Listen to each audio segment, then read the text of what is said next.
speaker is Dr. Andrew Hendifar. Many of you know him very well.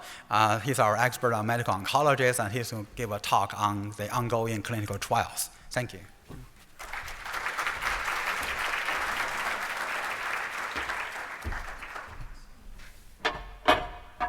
I've been looking forward to this stool. All right, there it is.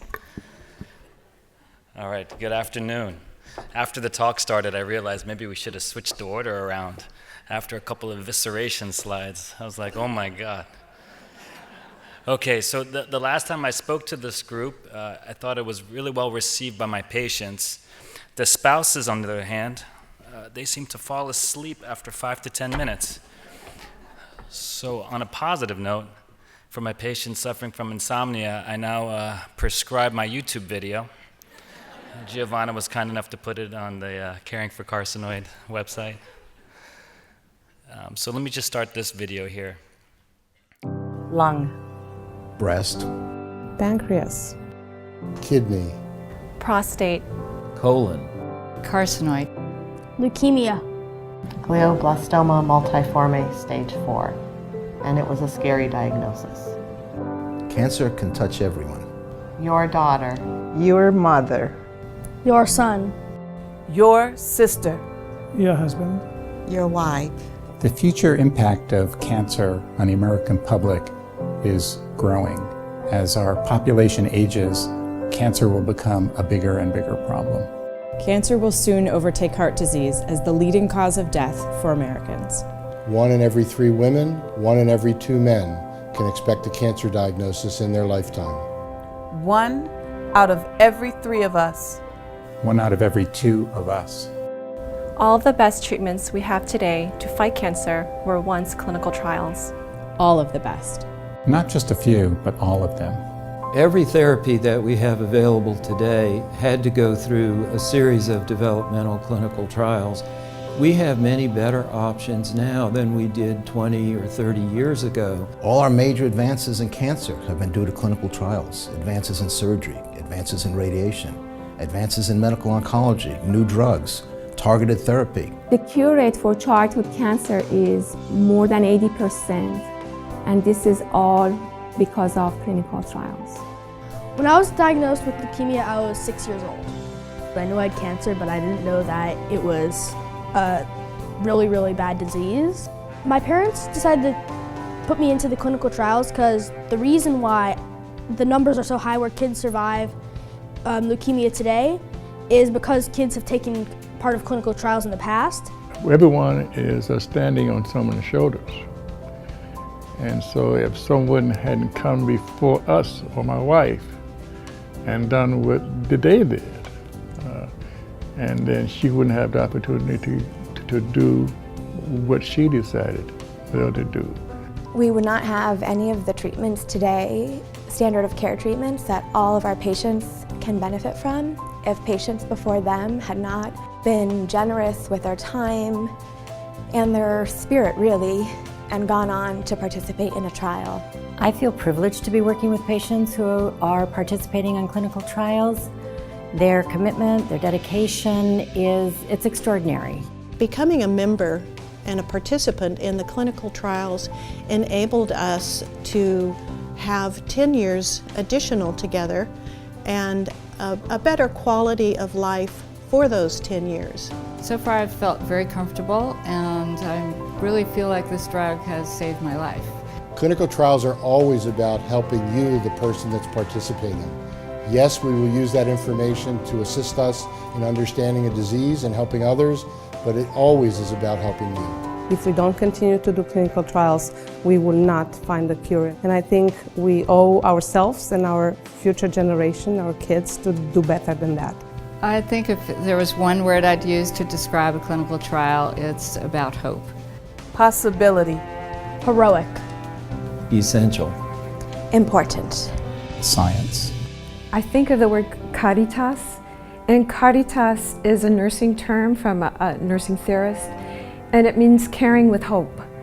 Clinical trials may not be for everyone, but they might be for you. So ask your doctor. So ask your doctor.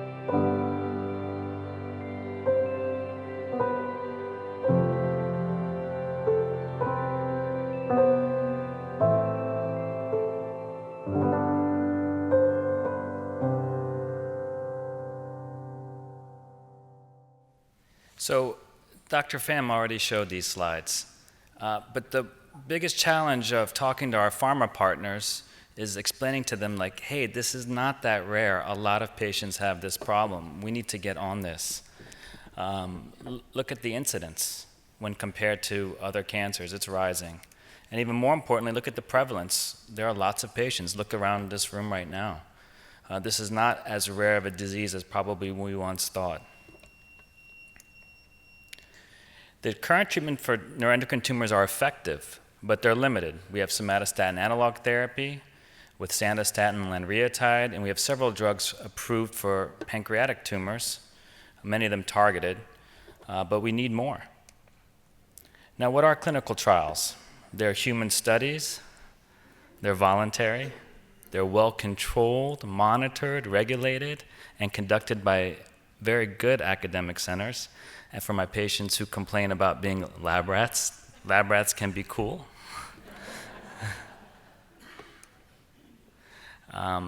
The first clinical trial, it's always really interesting how this field developed, but the first clinical trial by Dr. Lind in the 1700s was to try to figure out how to cure or help patients with scurvy.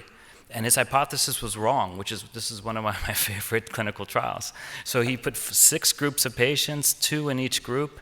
He gave one group cider, one group sulfuric acid. Now he thought that was the good group.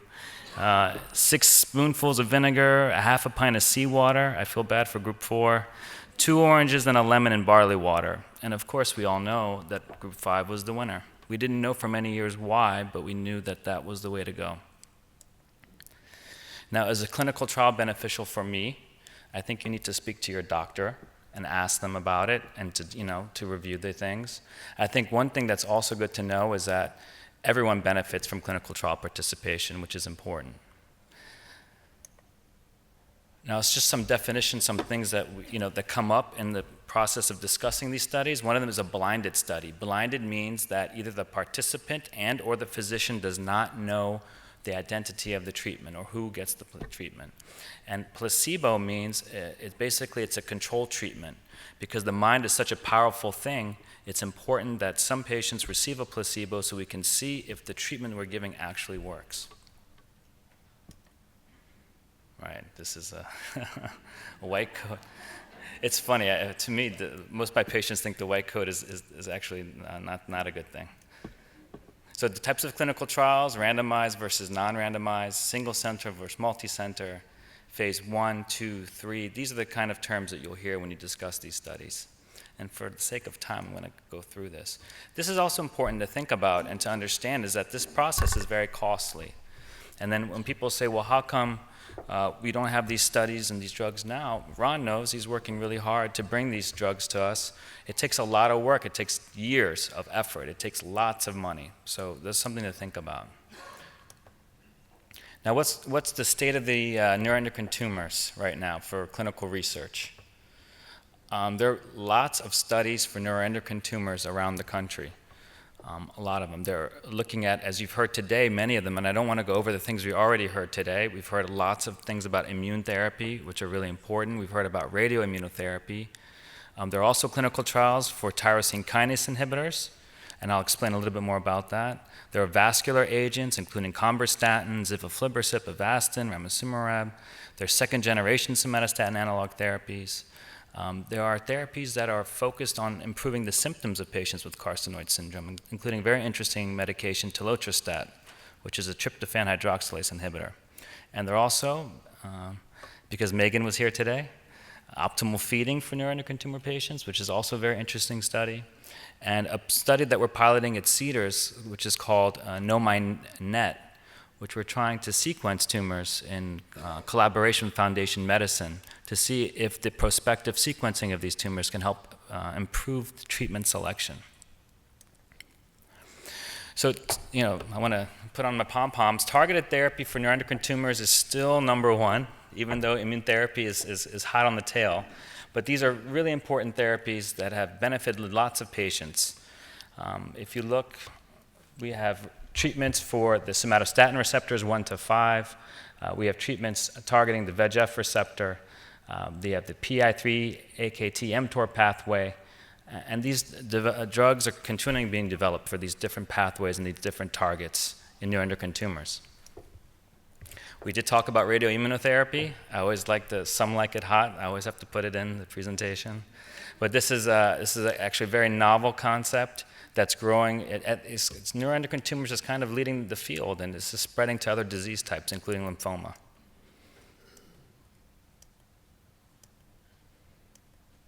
Okay, so which clinical trial is better for me?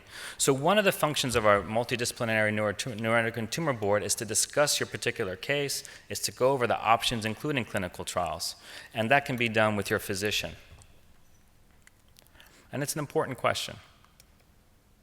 Now let's go through some of the studies currently available here and nationally before we move on to the next speaker. So there is a study right now for patients with progressive carcinoid tumors looking at pazopanib.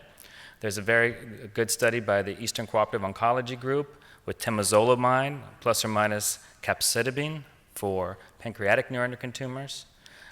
There's the NETTER study looking at peptide receptor radiotherapy. It's pretty much closed. There is one spot available, although not everybody wants to hear that, but Cedars does have one spot still on that study. And there are also dosimetry studies available at Stanford and with Dr. Delpasan, as we discussed. So if you have any questions, please feel free to give us a call, stop us in the hall, and here's some numbers for your reference. Thank you very much for your attention.